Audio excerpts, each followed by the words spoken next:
মানুষ খুব কষ্ট করছে, মানুষের উপস্থিতি দেখতে পাচ্ছে। ত্রাণের কি প্রয়োজন, মানুষকে খাওয়া দাওয়া দেওয়া এই মুহূর্তে খুবই প্রয়োজন।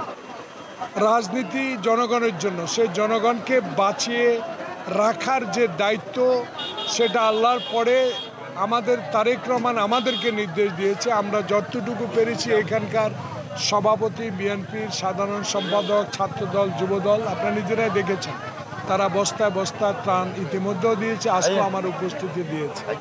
সে কারণে আমি এটাই এই কারণে বলেছি যে 111 আমরা আগেও দেখেছি,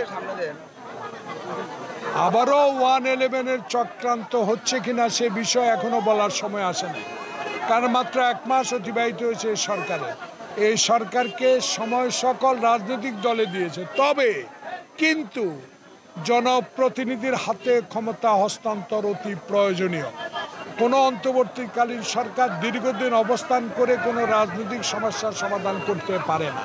তাই রাজনৈতিক দলেই দেশের শক্তি, দেশের বল, একটি নিরপেক্ষ নির্বাচন উপহার দেওয়াই এই তত্ত্বাবধায়ক ইন্টেরিয়াম গভর্নমেন্টের দায়িত্ব বলে আমি মনে করি।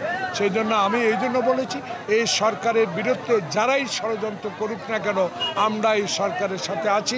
এই সরকার যেদিনেই বিভিন্ন রাজনৈতিক দলের দাবি অনুযায়ী নির্বাচন দিবে, সেদিন পর্যন্ত আমরা তার সাথে আছি।